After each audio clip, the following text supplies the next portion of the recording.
ni yanye sibi sraka kamale ale ka soro sibi la kosebe ni nye kamalen kulu ye yani anga do sibi ministre mi me bara dege kuna ale tara sibi kaw fe a bismillah sibi sous-préfet fe akuna na visite la ya saka saka yoro do laje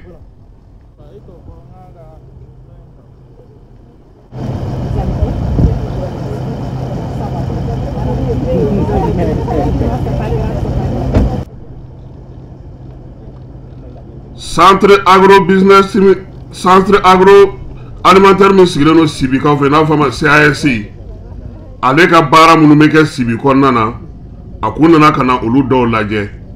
na ko min jilala jismana kaw fe madame le ministre ka ngata nyeda o na ko ka sigoro fla o de blalo no luka boloka sala babi ale de yo coordinateur bay anga jamana konna na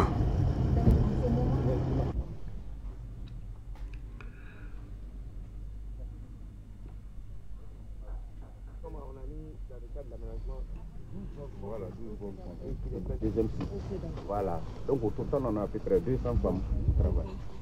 On pensait que voilà. Comme il y a 2 sites, donc il y a une incompréhension. Voilà. On a initié la première initiative est venue ici. Donc elle était juste à 2.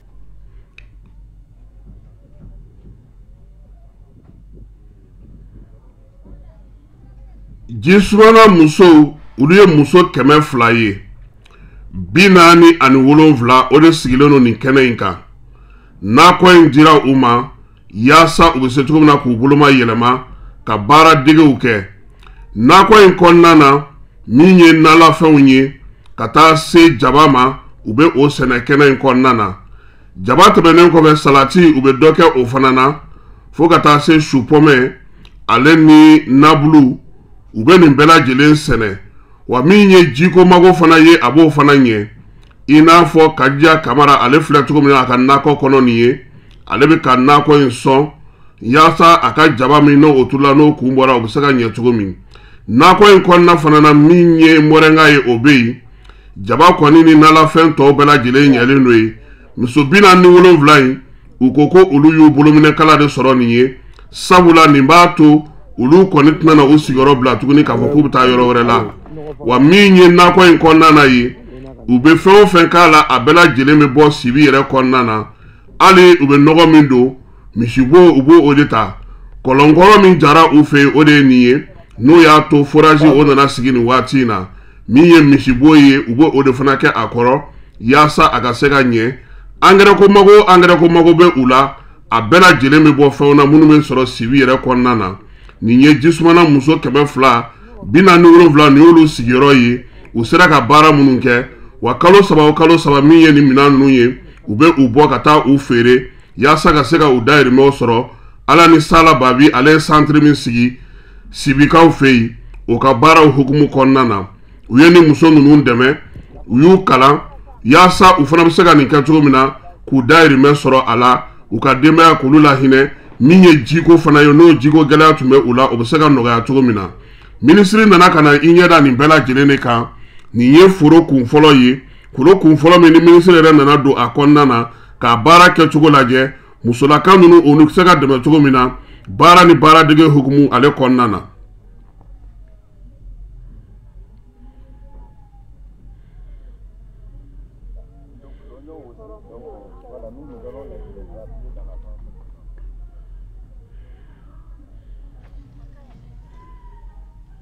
ni nye kamalen doy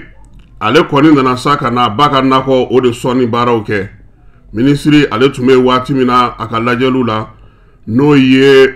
Aminata Bagayogo na ale be trawla ka sigila bara ni bara de ministri anana nyeda nako kun folo minga no obes jismana ka ofi o nako folo de niye mi nye dem sawnye o yera fana bu ba o masaw de me kosbe ya san nako no me saga nye tugo mi kamale ni ale fleka o bara de ke nako ale konnana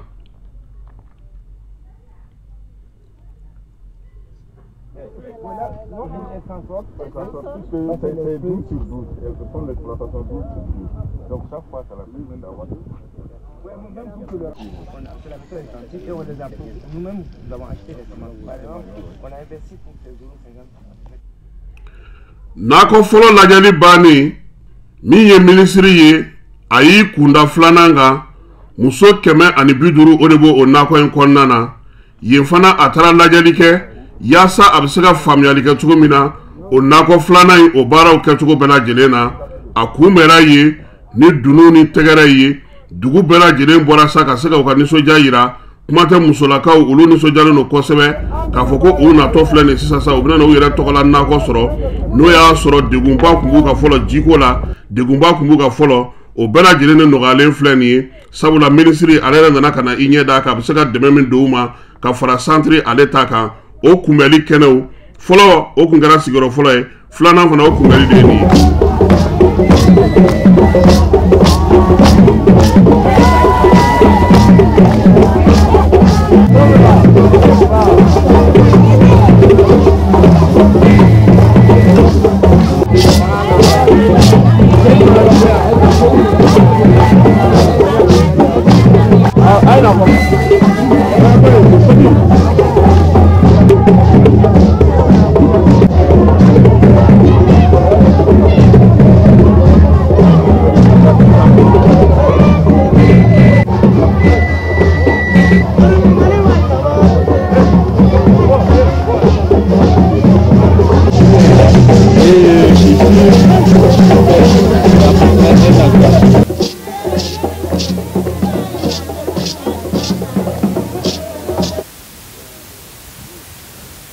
nako flana yi ale kene de ni ale ka boni kene do yi kosebe muso 150 o de sigileno ale kan 100 nunu bela jelen kalan de kera ukuna yasa wo setu mina kan nako barake no ya soro jismana mawu o sigiro folo la yin baraw damena amena ni flana yi nana yasa muso nunu bela jelen mi sega bentugo mi ka sega barake bara minu ube nafa soro ola o de hugumu konnana sa ayira ka fo ya minye jie ubo o soro ka baraka ni oye o temene fana kofe ka bo ala fana jigo fana temene kofe minye nako bara nunu ye ubo du fana ke yen fana jaba ube o sene minye nala fen to bela jile ye nabulu minye kena konnana fana u kanu ka fere ni dabali tige jimi no obitaw ka du kono na la o se ka lu fana soro abara ko keneka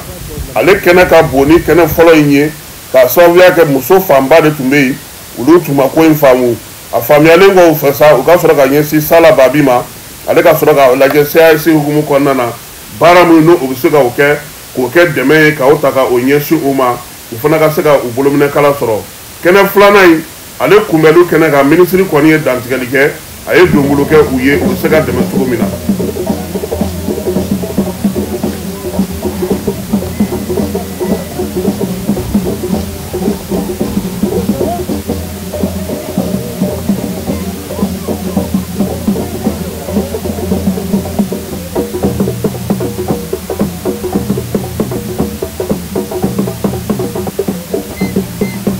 Sibi kaw ye kungali ke uga niso jayira sibi sous-préfet mairie kata fara faso do nga tonje kulu fa be sibi konna no bela jele ne bora kana fara jismana musoka madame le ministre ale kumeli la ka seka baraw nyefo uye afana sefa wari wa kemedi ko muso nunga ka ka bu yere buluma deme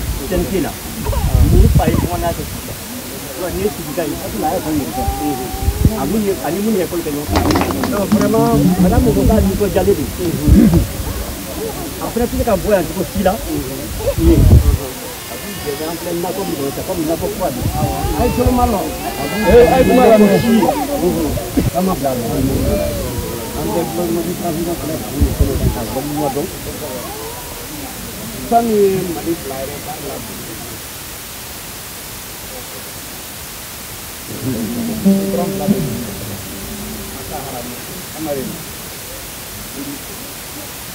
Mingo kata bere sen bere belekse ya en kuluma yoro ay beta bere de ten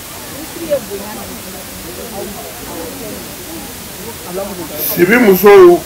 deme min dira umani wa kebero sous-préfet ale bena no di muso kuntigi mani yoro ina k'u ko kɛ k'u boloma dɛmɛ u ka nakɔ baara la ka se ka minɛnmisɛnninw san n'o ye. Madame le ministre y'a yir'u la fana k'a fɔ k'u cɛsiri kosɛbɛ yaasa min ye baara in ye a bɛ se ka ɲɛ u bolo cogo min na. Ministre a bɔlen wa sa a ka sɔrɔ k'i kunda min ye centre complexe kan ka taa yen fana lajɛ sɔɔni an na tila ka o fana jaw fana labɛn a bɛ se ka olu sɔrɔ cogo min. Nin mun y'an ka alamisa Sibi taga ye ka kɛɲɛ ni ministre ale ka taali ye Sibikaw olu fɛ yen ka t'i ɲɛ da u ka kɛnɛw kan.